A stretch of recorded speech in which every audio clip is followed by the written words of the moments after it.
Welcome into the latest episode of the Five on the Floor podcast on the 5 Reasons Sports Network. Make sure to check out 5reasonsports.com. Spell it out, F-I-V-E.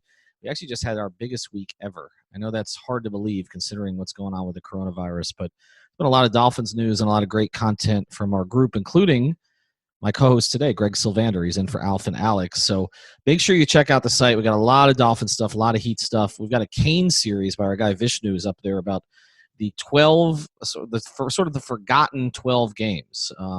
He's calling them the recollected dozen, the 12 games that nobody remembers, the significant games in history, and he's doing video breakdowns of them. So it's a really cool series, and again, we're trying to give you some content during this hiatus. Also, check out our 3 Yards Per Carry podcast, 5 Rings Canes podcast, Cinco Razones, and Light Skin Opinions, which actually I was on this week, the lightest skinned person that they've ever had on, and also their number 1 episode. So they brought in the angry white dude, and apparently that worked, Greg. Today's episode is brought to you in part by the Seltzer Mayberg Law Firm. You can find them at onecalllegal.com. That's O-N-E, all this spelling out. O-N-E, calllegal.com. They got someone there 24 hours a day. They're not actually there, but they are manning the website, and also everybody at the firm is working. They're just working on remote during this period of uncertainty here, but they are based in North Miami. That's where their main offices are, right off the Golden Glades, or just south of the Golden Glades, right off of I-95. They handle just about every kind of case imaginable, from immigration to slip and fall to, again, personal injury, but also traffic tickets. They're doing sports law now. And again, everybody's still going to need a lawyer. The courts are going to open up here pretty soon. And for a lot of people, they're going to need a lawyer more than they need one before. So go check out the Seltzer Mayberg Law Firm. It's onecalllegal.com. And now, today's episode. Welcome to 5 on the Floor, a Miami Heat and NBA podcast from Ethan Skolnick with Alphonse Sidney, a.k.a. Alf954. Brought to you by the 5 Reasons Sports Network. All right, Ethan Skolnick, no Alf today. Needed a break. No Alex. Alex was giving me one of these. We'll do it at 8. We'll do it at 9. Do it at 10. We'll do it tomorrow. I found somebody else. I've replaced Alex for the day. We've got Greg Sylvander. You know him as Lefty Leif. I got him to change his handle, but he is one of our insiders on the Miami Heat. If you're not familiar with him, he basically broke the Juwan Howard news to Michigan, among other stories. Has been on top of quite a few things and is a big part of the network. Also does some work for Miami Heat Beat, but writes a column for us called Guts Check, which the latest edition is up there on the site. We'll talk about that before we finish today. But here, I've commissioned you for this reason. Alex is too young. And we're going to do a little historical stuff. We're going to do a lot of historical stuff on the pod. Actually, we've got some really good news today. I think we're going to start getting some premium guests here because I think things are going to start opening up with the Miami Heat a little bit. But in the interim, we want to do some nostalgia and just have some fun. And so I had this idea, Greg, that basically we would break down the top 30 players in Heat history, but not do it just like 1 through 30, because to me, that everybody does that. But to try to identify who the top 30 players were in terms of what they did while they were here. Not, I don't want to evaluate, Ray Allen, in Seattle and Boston and Milwaukee. I want to evaluate Ray Allen here. But what we're going to do ultimately is that once we get to our list of 30, Alex, Alf, and I are going to draft 10-man teams. Then we're going to let our listeners decide who drafted the best team. But I don't trust Alex to put the 30 players together because he wasn't alive when some of them played. I think what we've already established is Alex is a Gen Zer. He's not even a millennial. So he may not know. His first Heat game was like 06, the 06 title run or something like that, somewhere around there. Exactly. So our friend Tropical Blanket, I'm not sure he knows who Steve Smith is, and you do. Because you're not as old as me, but you're older than him. You're closer to Alf's age. And so you and I, what we're going to do is we're going to identify the 30, okay? And some of these are going to be very easy, and some of them are going to be a little more challenging. You said, how many did you get down on the list that you thought were worthy of this conversation? I have 28 that I think are pretty well locks. But there's some debatable ones, but I think there's definitely 30 names we can come up with, but 28 was where my list ended. All right, so let's go to the obvious ones, all right? The ones we're not going to debate a whole lot. And this is no particular order, although the first 2 is a particular order. And And again, some of this is debate on who did more when they were here. But LeBron and Dwayne, they make the list of 30, Greg? You think? Okay. Chris Bosh, 100%. Shaquille O'Neal, And Alonzo Mourning, Tim Hardaway. That is kind of our crowning I think we're six. safe. You think we're safe with those 6? Okay. I'm going to give you a few others. Glenn Rice, Goran Dragic, Steve Correct. Smith, Yep.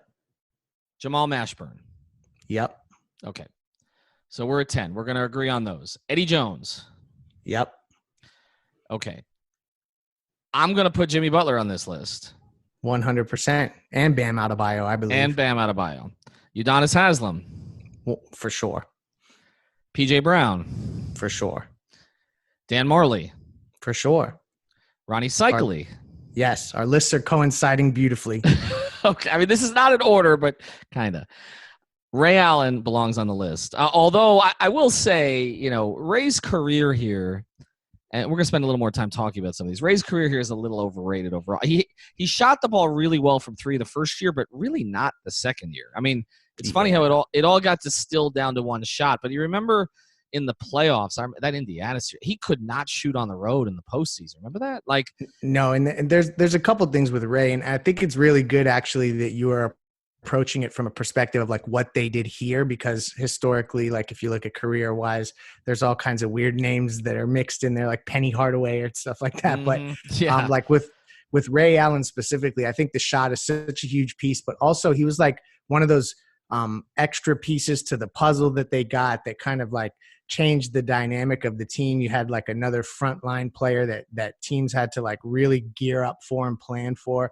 And so I just feel like that impact alone, and then obviously the shot and get the ropes out of here and all that, that allure that is attached to Ray Allen it has to be on the list.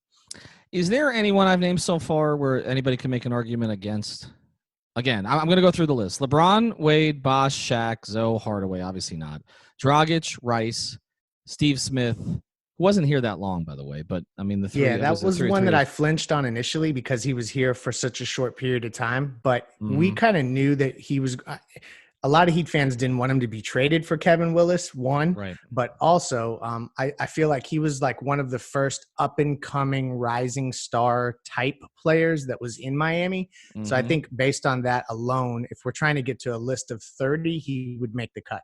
He's an interesting precursor to Dwayne, too, because Steve Smith was and not that they were the same height, but Steve Smith was not a point guard in college, but he started as a point guard here, which was similar to Dwayne. I remember Dwayne taking sort of some comfort in the fact that Steve Smith had made that transition, but Steve Smith was, Penny Hardaway size, was much bigger and an incredibly skilled player. I sort of have always felt about those teams, if those teams had Pat Riley involved in the process in some way, that might have looked different. I know if you talk to Ronnie Rothstein, his frustration was he felt he was turning that thing around, and then it basically right before they got all the core pieces they needed, they made the change to Kevin Lockery, and then it was Alvin Gentry, and I can't believe Alvin's been around this long, but then it was Alvin Gentry, and then again it wasn't working considering the amount of good young players they had. I mean, they had Rice, they had Steve Smith, they had Ronnie Cycli. I mean, Willie Burton was up and down, but he did have a 53-point game. I mean, they had Sherman Douglas, who's another one I think we're going to debate. So they had some good play. Matt Geiger was not a bad player either. They had some decent guys. All right. Well, so also, if we're looking at Heat history too, Steve Smith was a key cog in the first playoff team that ever was there in 91-92. So I feel like that also can kind of give him a nudge onto the list. All right. And PJ Brown, to me, no debate. PJ's numbers, by the way, are better than another guy. Riley couldn't trade him. There were years and years. Yeah, he couldn't get rid of him. I mean, he wouldn't get rid of him. That was the issue. There were teams that wanted him. I remember PJ was thrown out there, I think, for Lamar Odom and Darius Miles and some of the young Clipper guys.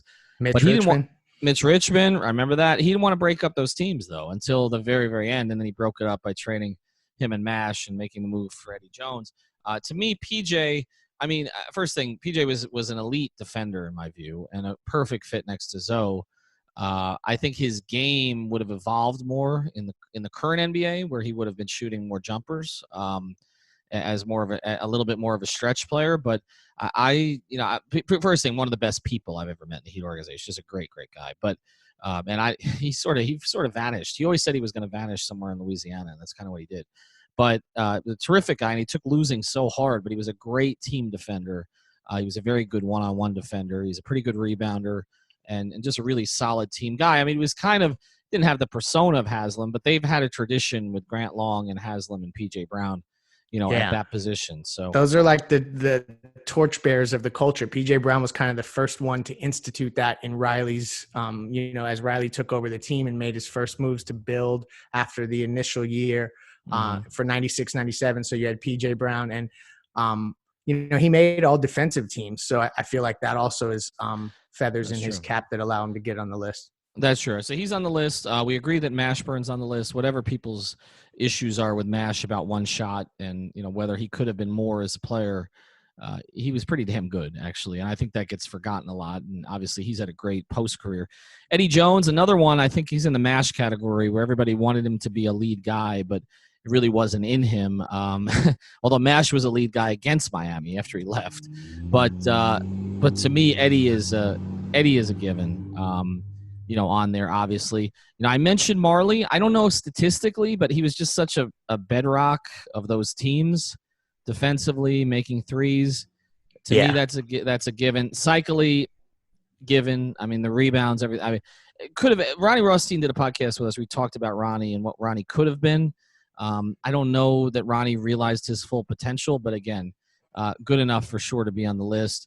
You mentioned Jimmy and Bam. I think there would be some who say it hasn't been long enough, particularly as we start getting some other guys. No, I agree. But if you really sit down and write the list and you look at all these names, as we've both done, I feel like when you look at the trajectory of Bam and obviously what Jimmy's done just in the short time that he's here and his pedigree as an athlete and as a player, that's where once we go through this full list, I think people will agree that they should make it on. All right. Udonis Haslem, yes, absolutely. And he'd kick our ass. If not, by the way, check out the piece he wrote for Players Tribune about defending the city of Miami. It's terrific. So good. So, and we're going to try to get UD on the pod here in the next week or so, by the way. The precursor to Udonis Haslem, who actually has slightly better statistics, Grant Long, to me is a given. Is he a given for you? Absolutely. He was the first like UD PJ Brown style player, that hard-nosed kind of enforcer type, diving on the floor, all that stuff before Riley was even here. So yes, Grant Long absolutely. Okay, so let's get to the last one of the 20 that I had, and then we're going to come back and debate the last 10, which I think is going to be more challenging. I have Mario Chalmers on as a given. Yes. Starting point guard on a championship team. He should be first. I know he believes he should be first on this list. So, right? But, people laugh at it and they say, oh, Rio. But you're right. I mean, and the other thing about Rio that doesn't get enough credit is, he was capable of making the big shots and made a lot of big shots, but he also knew his place. And I think that's where he kept getting lumped in with Dion Waiters this year about how they had this similar kind of irrational confidence. But Rio never did anything outside the system. No way. Yeah, right? I totally agree. I feel like Rio was the perfect example of a player that figured out that balance between being able to step up and have a 26-point game in a playoff game or something like that, but then also know when he needed to fade back. And it could have been that people were screaming at him a lot, so he knew when to fade back, but also like having the discernment to turn that on and off is not something that I think every guy has. And that's why you end up seeing guys like Dion who do, take bad shots or make bad decisions, or other players that kind of never can make that jump to step up in the big moment. And Rio did all those things. So, and he won titles. So, rings. Yeah, he won rings. And he might have won another ring if he'd been the starter in the finals that first year instead of Mike Bibby. So I have him in the top 20. All right, so you and I, we may have him in different slots, okay, and we may have some other guys who should have been in the top 20, but those are the 20 that you and I agree to. We're going to try to pick the next 10 in a second. But before we do, we want to tell you about Dutch Valley Farms. What's Dutch Valley Farms? For starters, they're not your average cannabis grow farm. They got deep roots in the 305, and this hometown group of doctors, CPAs, and Silicon Valley professionals have taken their talents from the 305 to the 503 to make you the finest flower out there. How does Miami find its way all the way out in Oregon? Simple, a team with a shared belief in cannabis research and erasing the stigma behind the bud. Today, the Dutch Valley Farms crew is bringing together old school growing practices with new school tech to deliver a consistently clean, high-quality experience that you can feel good about. The proof is in the plant. If you want more information, visit. You got nothing to do these days, people. Check it out online. Visit DutchVF.com. That's Dutch, the letter V, the letter F.com, or follow them on Instagram at Dutch Valley Farms. All right. Greg, this is going to get a lot more competitive. 20 we've picked. I have, and I might be missing some, but what I did just so I wouldn't forget some guys is I went to Pro Basketball Reference and just looked at where guys ranked in Heat history while they were here. And there's a lot of names that come up, like Dwayne basically is like 3 whole rows, right? But there's other guys that kind of show up here. And so let's go through some names, and it's going to seem easy, and then we're going to get to a number here. I think you're going to end up realizing 28 was not enough, all right? But we'll go here. I'm going to go with one to me as a given, Brian Grant. Yes, for sure. Yeah, and Brian, we mentioned guys who were in that mold. I always felt for Brian, even before the issues he's had and getting sick. And by the way, Brian Grant, and we talk about good people. We should do a podcast just on the best people in Heat history. Like Brian Grant is all time, man. Like Brian Grant and PJ Brown are, class. Awesome. Yeah. Class beyond class. And I love Brian Grant. And he's such an example. And he was out doing stuff this week, and he's got a compromised immune system. Like he's amazing. And actually I wrote a story I was proud of a few years ago about Brian after he got sick, and it had the, the onset of Alzheimer's, not Alzheimer's, excuse me, Parkinson's. Thank you very much. The onset of Parkinson's disease, the early onset. If you think about how much tragedy has befallen, some of the real bedrock guys of the Heat organization, right? Zoe, Bosh, Brian Grant, and then what happened to Anthony Mason too. But and all that. I talked to Riley about that once, but I did a piece about Brian Grant, and there's a great story where Riley went out to Brian didn't think Riley was going to come. Brian had his first ever charity event, for the disease out in Oregon, and everybody loves Brian in Oregon. Okay. And so he invited Riley, among others. Michael J. Fox was there. I think there was a representative from Muhammad Ali. All these people were out there. And Pat, though, gave the longest speech, and Pat gave him a forever card. Pat carries around these cards. And he gave him a forever card because he said Brian Grant was a forever man. Not everybody gets those cards. Not everybody gets those cards. I don't think Brian got that card. Yeah. But not yet. Gerald Green didn't get that card. Deion Waiters isn't getting that card. Smush Parker did not get that card. Smush Parker did not. Todd Day did not get that card. We could just come up with names here. Todd Day was basically fired at practice. Okay, there's a lot of guys who didn't get that card. Billy Owens didn't get that card. But yeah, he got that card, and there's just great respect for Brian Grant. So to me, he's a given. He's on the list. All right, the next one, Caron Butler. Ooh, you know what? I didn't have him on my list, and that is a really good. He was Dwayne before Dwayne. Like we thought we had our Dwayne when Caron Butler was. Playing in what was that 02-03 when his rookie season. I remember there was a game where he was matched up against Jordan with the Wizards, and I felt like this was like this changing of the guard, and then Dwayne Wade comes in and kind of makes everyone around him pale in comparison. But that's an interesting name that I did not have on my list. Wow. Well, the problem with the name, the only problem you can come up with a name is that he wasn't here long enough, right? But he was a Rookie of the Year candidate his first year. His second year with Dwayne, of course, was part of that team that rallied. He was the starting small forward on a team that went from 0-7 to the second round of the playoffs. Now, he was not really healthy a lot of that year. That's the thing. But he did have – he was in and out. But he did have a couple of big playoff games. And he was a piece that, along with Brian, who at that point was kind of broken down, and Lamar Odom, who's somebody else we're going to discuss, he was a piece that ended up getting them Shaq.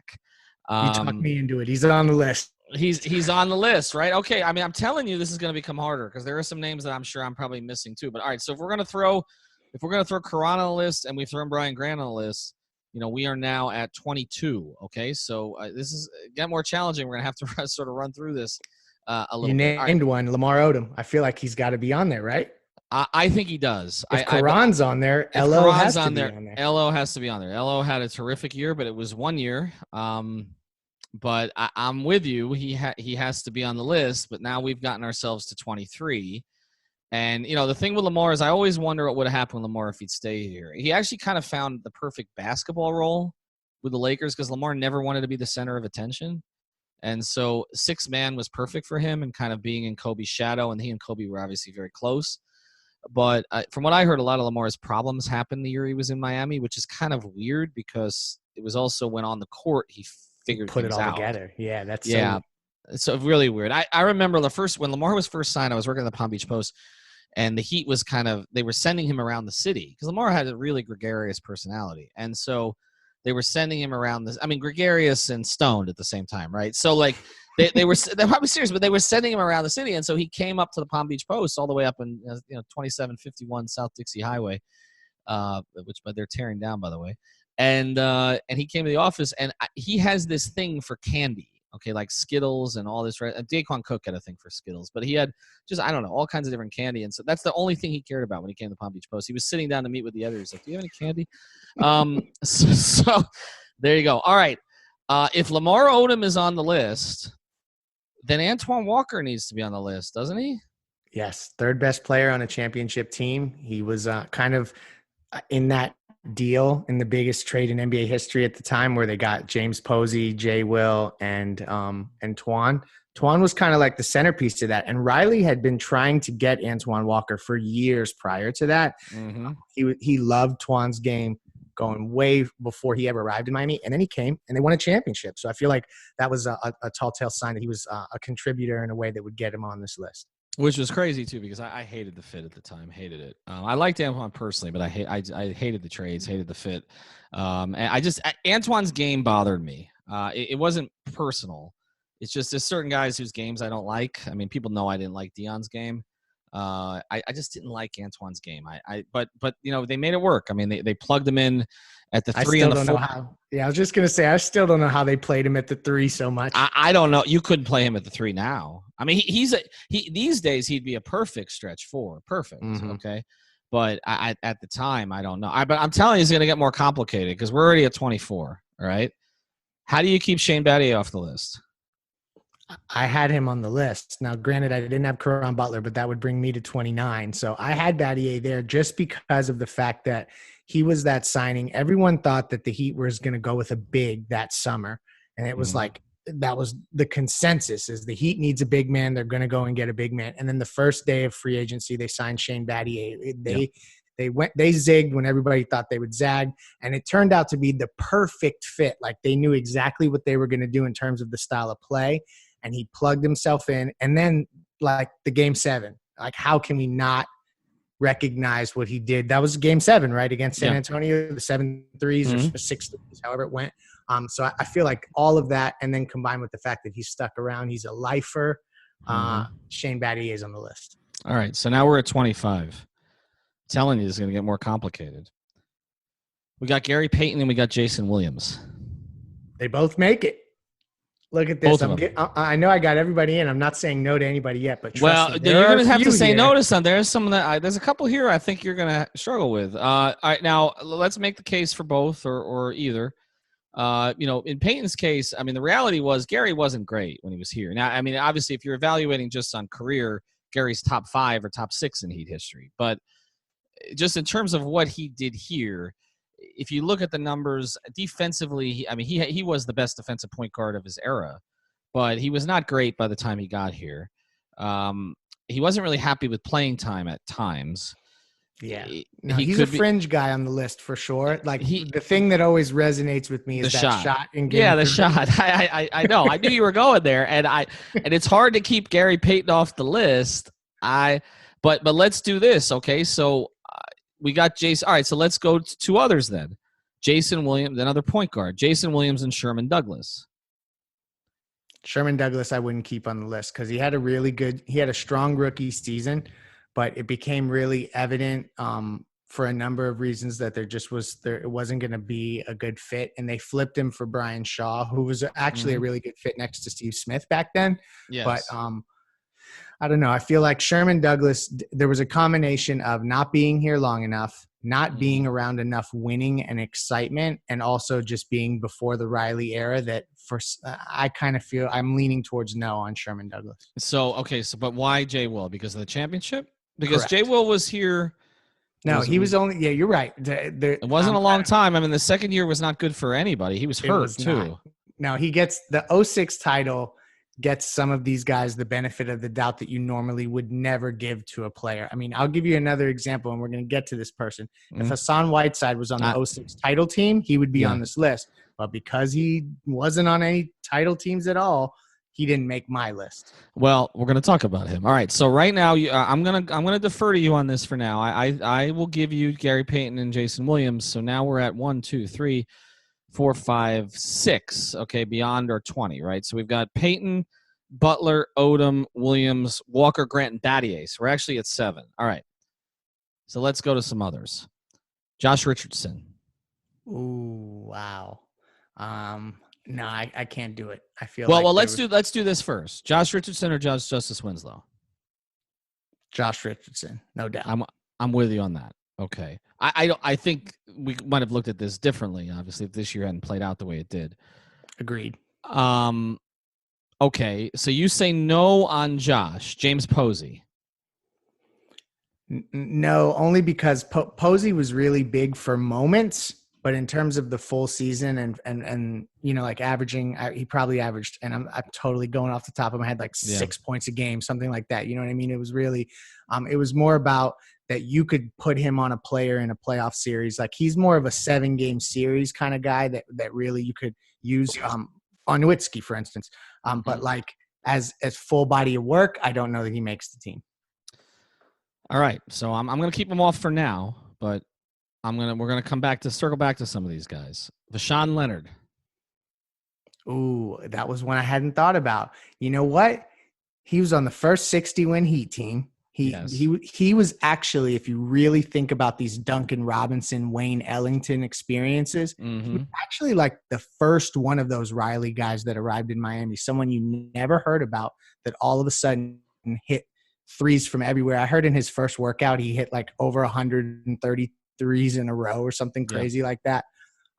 So that's an interesting one. He was a crazy good shooter at Minnesota. I had a little bit of a bias against Voshon because he might have been the most difficult Heat player I've ever dealt with in a locker room. He was tough, man. He was. Wow, I didn't know that. He just never said anything, and he just didn't like you even being within 6 feet of him. It wasn't coronavirus. It was just he didn't like you being around him. You would always hear about how Voshon was this good guy and just quiet, but I don't know. I think I would actually say no, and this is why. Because as much as Voshon Leonard was a key contributor, it felt like we were always looking for who we could find to get as an upgrade. That is true. When you have a player like that where it's always like, can we get Mitch Richmond? Can we get Latrell Sprewell? Like that's a tall tale sign to me that player was expendable. And I know a lot of the guys we've talked about were expendable in their own ways, but so if I had to start leaning and we need to really start to have discernment here, he may not make the list. All right, remember, we're just looking for 3 more based on what we've got totally. Here. And so we may pivot back to one of these guys. All right, so let's go to some other guys, and maybe we can just dismiss some of these guys offhand, but these are some names that came to mind. Terry Porter was great here for a year. Not long enough, though, right? Yeah, and also he botched that final possession where Allen Houston made the shot. So we have not forgotten about that. At least I haven't. Terry Porter's another of those guys. If you took balance of career, he's probably for sure. A top Portland, 15 he was career. Unbelievable. Yeah, terrific, but probably not. Although you can argue if they'd been able to keep Terry Porter, that team might have. That was the team that they felt they had the best team. So it was talked about it that and obviously they. They had no holes, really. They had no holes. It was a terrific team, but Allen Houston beat them. All right. Mike Miller didn't do enough while he was here, correct? Yeah, I can't do it. No, yeah. I mean, personality-wise. As a person, Mike Miller's on the list for sure. Right. He's awesome. But for this purpose, no. Okay. Here's an interesting one. Anthony Mason made an all-star game here. He's on my list. I was waiting for you to go, but I just feel like anyone who's made an all-star team, and this is why Goran was an automatic guy for me. If you've made an all-star team, I feel like you're on the list because there's just so few of them if you go through the entire list throughout the franchise history. But his season, and I covered that year, home and road. His season to me is colored by the way he acted at the end, though. Like, it's tough. I mean, if you remember the circumstances of that year, so Zoe gets sick. They built this team around Zoe. Zoe was supposed to be the center with Mason and Grant. They were going to use Mase as a 3. Okay. Yeah, initially they didn't want Anthony Mason in that trade. They were trying to figure out ways of rerouting him, and then eventually they accepted him. And there was all this talk back then about would Mason be the 4 behind Brian Grant off the bench, and then they tried him as a as a 3, and it worked. I mean, they found a way to make it work without Alonzo and still they win didn't 50. try him as a 3 though, because what ended up happening was he was going to be the 3, but then when Zoe went out, Brian became the 3, Brian Grant, and Bruce Bowen stepped in as the 3. So Brian Grant became the 5. I'm sorry, and Bruce Bowen stepped in as the 3 with Marley. I mean, that wasn't that the group, and with Hardaway at the 1. 100%. You're right. So Mase actually ended up playing kind of 4 or 5 depending on who was on the court. I don't have him on automatically. I may battle you on that one. May he rest in peace. The problem with it, I knew too much of what was going on behind the scenes at the end of that season, and when Zoe came back, okay, that team I think was 42 and 27, and Zoe came back and Mason threw a hissy fit, and they went 8-5 down the stretch from what I remember, and remember they got swept out of the first round in a humiliating fashion, right, by Mashburn. The 3 turnaround games. Jumpers will haunt me forever. Well, and the funny and the crazy thing about it, I mean, that was one of the most angry Pat Riley press conferences I ever attended. We're humiliated. And he just ripped into that team. And I actually felt in some ways it was a little unfair because that team overachieved without Zoe and then tried to move him back in and it just didn't work very well. But anyway, but it wasn't just Mash. It was Ricky Davis and Eddie Robinson. Remember, like just running up and down the court on that. Ricky Davis of all people. Yeah. All right, so you have Mason. I don't yet. There's a longevity case to be made for Bimbo Coles, but if you're not putting in Sherm Douglas, I'm not putting in Bimbo Coles. So Bimbo was just kind of a backup point guard kind of player. Yeah. And he bridged a lot of transition years and stuff like that, but ultimately I don't think he can make this list. I have one that I think is worthy of debate that may not seem so. There are a few role players in Heat history that have had the impact that Chris Anderson did. They went 37-3 after they acquired him that season. Yeah, and like, you know what? Like, if you think about it that way, in terms of impact with the Heat, he was a piece that took that team with the vertical spacing to a whole different level. He went through, 2.5 playoff rounds without missing a shot or something crazy like that. So I feel like if we're talking about just Heat production, that's a really good call there. Yeah, I mean, statistically, you wouldn't say so, but like you said, I mean, he literally would go 2 weeks of the playoffs without missing a shot. And I don't know that team wins a championship that year. I was in Portland, and I remember this. It was a practice, and the Heat were getting killed on the boards. And basically, LeBron asked for help at a practice. Spoke kept saying, "We have enough," and and they brought in this. They know, right? We have enough. And Anderson was a guy that I know that the Heat's security people, they were doing the work on him for about 8 months because there was that whole online phishing thing and everything else that was going on that happened with him. And, once they felt pretty comfortable with that, they brought him in and he fit perfectly. He's on my list. I know that may seem a little crazy to have him on the list instead of Anthony Mason, but Anthony Mason didn't lead to a championship. Chris Anderson's addition led to a championship. I'm gonna go with him. I defer to you on another one. I think Chris Anderson belongs on this list. I think. Yeah, I'm with you there. I'm with you. I think that it's definitely gonna leave someone out in the cold, but with you. Well, it is. Joel Anthony not on the list, correct? No, come on. I know, but he's close to our hearts, but not our heads in this particular exercise. Is there anybody? And I know we have bad memories of this, but it was a pretty memorable run at the time. Is there anybody from the 30-11 team that deserved more consideration, obviously, other than Dragic? And we're going to talk about the big guy in a second, but I'm talking about the guys that they just unloaded. The James Johnsons, the Deion Waiters. No. All right. So let's eliminate them. All right. So now, dun. Well, I'm getting to it. I'm crossing others off my list right now. Jason Capono, Jimmy Jackson had some moments, wasn't here long enough. Duncan Robinson, baby. Maybe someday. I mean, Robinson, Hero, and Nunn, I think, are considerations down the road. Two glue. Well, okay, let's talk about the three glue guys. We talked about one of them already. Posey, Askins, Bruce Bowen. Man, I have a close friend that would really be upset if I didn't have Askins on this team. But Bruce Bowen is an interesting one too, because he and Marley were like this tandem that was like really suffocating defensively, and he went on to do great things in San Antonio that kind of dwarfed what he did in Miami. Yeah, because you know why though? You know how that played out? You know why he was pissed? Because Pat made a rare misstep. There's only a couple times Pat's made a misstep in press conferences that haunted him. One was the whole smiling faces with hidden agendas. Well, it wasn't that. It was. I'm sorry, that came after LeBron left. It was the guts thing and all the rest of that pissed LeBron off, and revealing that LeBron's wife was pregnant, which also pissed him off. That was the bad one. That was the bad one. That was really bad. My phone blew up that day. What the fuck did he say? Okay, that's yeah. So anyway, there you go. But the other one was Pat, I think, at a presser called Bruce Bowen like the 30th or 29th best offensive small forward in the league. Ooh. And Bruce went and took the minimum from San Antonio. I think it was the minimum. Bowen, Askins, Posey. Now, one won a champion. Now, Bruce won championships, but not here. Posey won a championship. Askins is heat culture, stuck around the organization. Bruce Bowen might have been the best of the three, though, while he was here.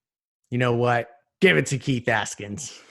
We're gonna throw Keith Askins on the list. All right. Well, I mean, I'm gonna. All right. So I got. All right. The rest of these here. Let's talk about one other, and then we're gonna narrow this down. You want to do the music again? Dun dun dun. Hassan Whiteside. This is the toughest one, and like I didn't write his name down in this list of 28 that I had. But if you look at sheer statistics, he should make the list. At talent should make the list. It's in terms of like marquee free agents that we signed, and obviously in hindsight it doesn't look like this, but he was a max player. That right. I feel like there's something there in terms of like what we expected, but the impact, like that's what I struggle with is that despite the numbers, despite the stats, despite the contract, the impact wasn't there. I mean, I feel like Birdman maybe like impacted winning in the short amount of time he was here more than Hassan ever did. And that may sound a little crazy, and I know that I'm a little bit slanted in my view here, but that's kind of why I'm not leaning with Hassan. I'm going with Hassan. I'm going to put him on the list. I know this stuns people, but you can't argue with you can argue with the numbers, but you can. No, but they're there. But when you're comparing them to some of the others on this list, I mean, it's hard to make an argument for Chris Anderson and not for Hassan Whiteside. And I've already made one for Chris Anderson, so I kind of feel like he needs to be there. I think Hassan's always going to be known as kind of in a lot of ways sort of wasted potential, because I think he got to a certain point and then there was just a place where either from an effort perspective or an attitude perspective or, an aptitude perspective, he just wasn't able to kind of take the next step. But it's clear we're letting my bias show. So he should be on the list. He should be on the list. So why don't we do this? Because we've got 9 here that we've added. We're at 29. Peyton, Whiteside, Butler, Odom, Jay Will, Antoine Walker, Brian Grant, Shane Battier, Chris Anderson. Why don't we let the Twitter followers decide on the 30th? So let's come up with 4 that we were debating. Okay. So we have Posey, Jay Rich, Voshon, Sherm, Askins. I feel like if you put Justice Bowen in this poll that he's going to win no matter what. And it's because people are just going to vote for the Justice better thing. Yeah. I can't do it. That's why. So keep Justice off the poll. All right. So how many we got? We've got, to me, if we're going to say who's the 30th for the play-in, I think Jay Rich needs to be there. Would we agree on that? Yep. Okay. So all right. So put Jay Rich there. We're gonna put. Is Askins there? Probably not. Again, that's me being biased. Sherm. There's a conversation to be made with his all rookie second team selection. I feel like How about Mase? I think we put Mase there. Mason made an all-star team, so that would be a guy that he would be on my list for sure. And Bruce Bowen. I think we can say Mason for the 4, because we're going to poll 4. Mason, Jay Rich, Bowen, and then the 4th could be Posey. I'm not going to say Jimmy Jackson. Posey. No, don't do that. Kurt Thomas wasn't here long enough. No. Sherm. Yeah. Posey, Sherm, or Voshon. Or do we throw a Duncan Robinson, Kendrick? No, I'm not doing that. That's it. They haven't even played a full season. Posey, Sherm, or Voshon. Give me a 4. Oh, I know who it should be. It should be Giannis. Don't do it. Posey, Sherm, or Voshon. I'm saying Sherm. I'm gonna go Sherm as well. Actually, I take back what I said. Go Sherm. All right. But, So that's what we're gonna see. That's what we're gonna see. So we've got Sherm, we've got Mason, we've got Jay Rich, and we've got Bruce Bowen. And that's where we're going to do this. And that's going to decide on our 30th. Hassan came in at 29th. And the next part of this that we're going to get to, of course, is the 3 of us, me, Alf, and Alex. We're going to have to explain to Alex who Sherman Douglas was, see if he drafts him, and then you guys can pick our teams. One thing we want to recommend is go check out DuralToyota.com. We know, obviously, everybody's struggling right now, but for some of you, Carlos is going to come up here pretty soon, and you want to go to a place where you're going to be treated well. And DuralToyota.com is the place to go. If you mention 5 Reasons, if you stop by the dealership in Doral, you will work directly with a manager instead of a salesperson. Again, we know it's going to be some time before you're in a dealership. So start checking out the cars now. DuralToyota.com. Also, one other thing here. We wanted to mention to you guys that we have a sponsorship sale right now. We basically slashed the rates by about 70%. Which is way below where they should be for our downloads, which have held up pretty steady here.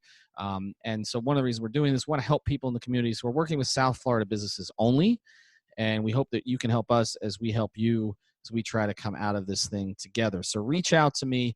And one of the things we're offering, we're going to start bringing sponsors on the podcast because they're all Heat fans. Okay, so that's why they're sponsoring us.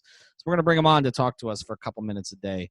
One other thing we're going to do is we're going to start a segment called The Floor is Yours, where we're going to start engaging some people on Twitter. So we're going to have more of a community activist thing here until things kind of get back to normal. Like I said, I've been told that people affiliated with the Heat are going to start to be allowed to speak to the media again, and so I'm expecting us to get some folks on podcasts. Thank you for doing this, Leif. Appreciate it. I think it was a good exercise. Yeah, and we're going to throw the rest of these out there and see what people say. Thank you for listening to the 5 on the Floor on the 5 Regional Sports Network.